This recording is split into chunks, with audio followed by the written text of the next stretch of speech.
Live from downtown Detroit, home of WDIV and Click on Detroit, Local 4 News at 5 starts now.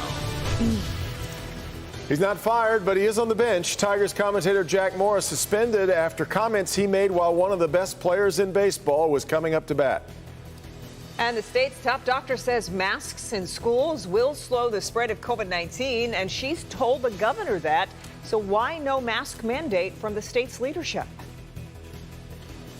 But we're going to begin with the number of new coronavirus cases continuing to climb, 2,690 over the past 2 days, so averaging out to 1,300 a day. State also reporting 46 more deaths, 15 of those coming from a vital records review. You can clearly see the trend right here with the 7-day moving average. 3 weeks ago, we averaged 775 new cases per day. Today, that number is more than 1,300. And those numbers are coming as the state's top doctor said she advised Governor Whitmer on the benefits of a mask mandate in schools to slow the spread. Though from the looks of it, the governor has no plans to do that. Let's bring in Sean Lay with more on what Dr. Janae Khaldun had to say and how the governor's office is responding to it. Sean? And tonight, the governor's office responding this way, hammering home the point, saying that Dr. Khaldun is not calling for the state to have a school-wide mask mandate in every classroom. She's recommending to the governor that masking up in classrooms for students and staff will slow down the spread of COVID-19. It raises a lot of questions here. One, is Governor Whitmer following the science, and why isn't she following the recommendation of Dr. Khaldun? Did you specifically recommend to the governor and to the director of DHHS that implement a mask mandate in schools? I have recommended that if a mask mandate were in place and it were followed, it would likely decrease the spread of COVID-19 in schools. That's Michigan's top doctor, Dr. Janae Khaldun, the state's chief medical executive and chief deputy health director, revealing during a state Zoom COVID-19 update that she told Governor Whitmer if a mask mandate were in place in schools, it would likely decrease the spread of COVID-19 and that fast spreading Delta variant. Khaldun was then asked, has the governor given her an explanation why she is not following Khaldun's recommendation? In a stunning statement, Dr. Khaldun, who Governor Whitmer has relied on throughout the pandemic, said an explanation was not in her lane. I cannot speak to that. I do know that my lane is to provide public health guidance, but I also recognize that there are many other things that have to be considered when it comes to implementing a mandate. Dr. Khaldun was asked, can she explain what kind of things need to be considered when it comes to the safety of students and staff in school? I cannot at this time.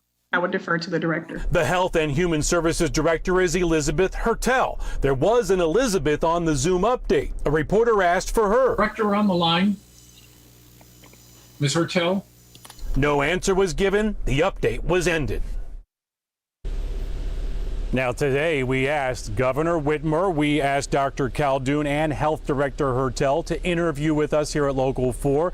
All the staff turned us down. The governor's office did write us, however, quote, school districts and local health departments should work together to put in place universal mask policies to keep students safe and ensure that in-person learning can continue this year. The state health department wrote me back not long ago saying they strongly recommend a universal mask policy in schools mandated at the district level. Devin, big picture here. One county executive spoke to me today saying this decision needs to come, in his opinion, from the governor's office. One decision from one person. Instead, he fears that there's going to be so many different policies across the state, it's going to be very confusing. Back to you. We will watch the developments as we draw closer to the start of the school year. All right, Sean.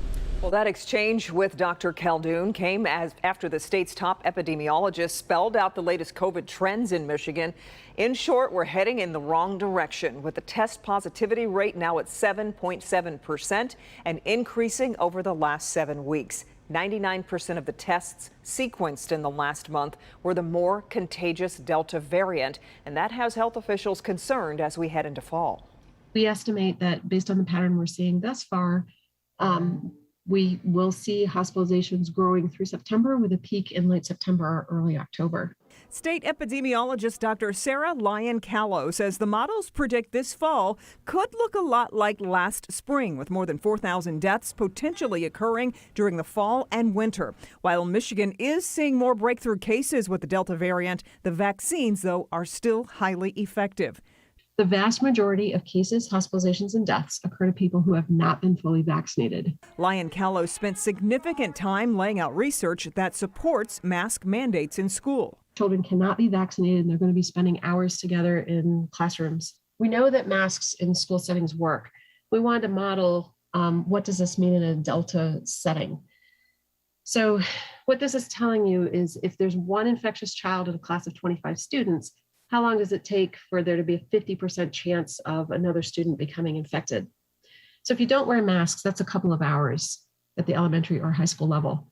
With imperfect mask wearing, that time increased to a full day. But with complete, well-fitting masks, the risk of transmission was dramatically reduced. Lyon-Callow then pointed to another study from North Carolina that estimated masking and testing in schools could prevent 40 to 70% of new infections.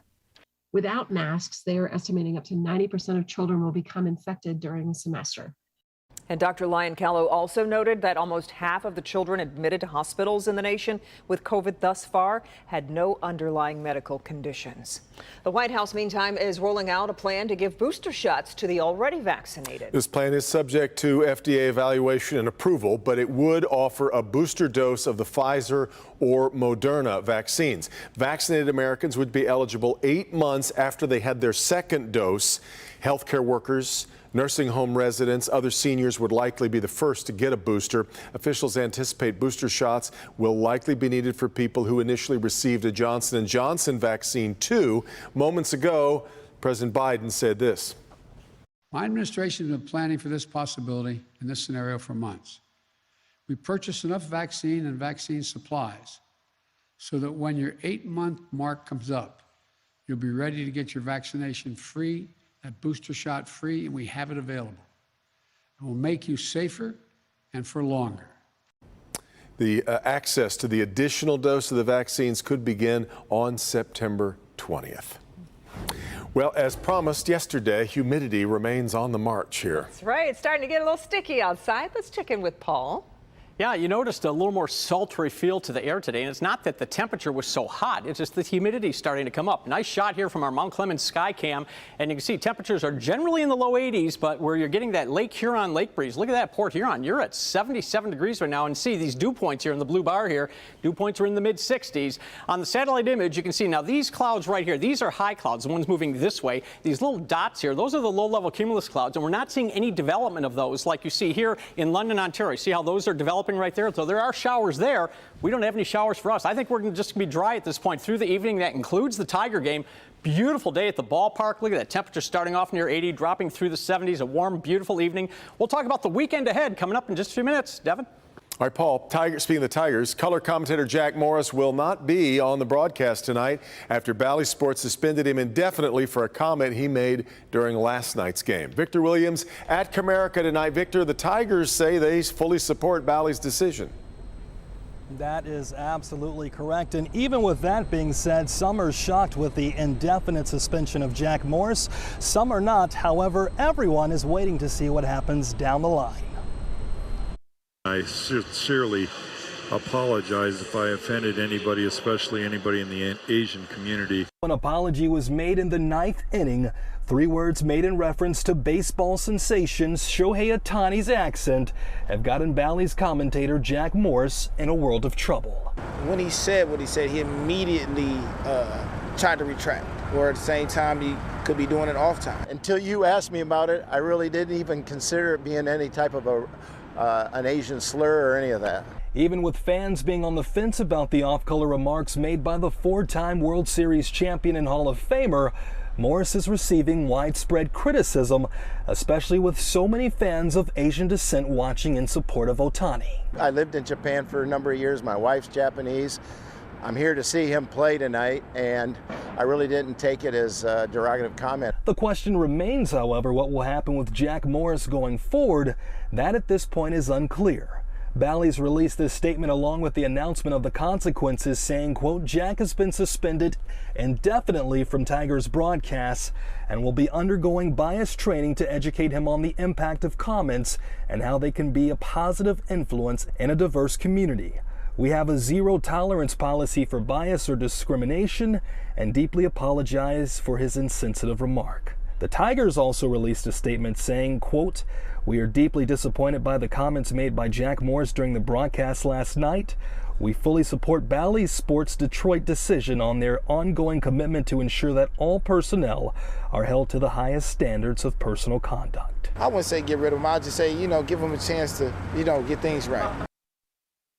And with those statements coming from Bally's and the Detroit Tigers, team manager A.J. Hinch is now also speaking on the matter. So I got told about it last night after the game, and obviously I support the both comments by Bally and by our organization that there's no place in the game for it. I love this sport. The sport is arguably the most diverse sport, and certainly all the four major sports here in the U.S., and it should be celebrated. And Craig Monroe will be filling in for Morris for the time being. Victor Williams, Local 4. Yeah. All right, Victor. Well, if they aren't there, the buses just can't run. That's right. New tonight, how a driver shortage is causing big issues for DDOT riders and how they plan to fix it.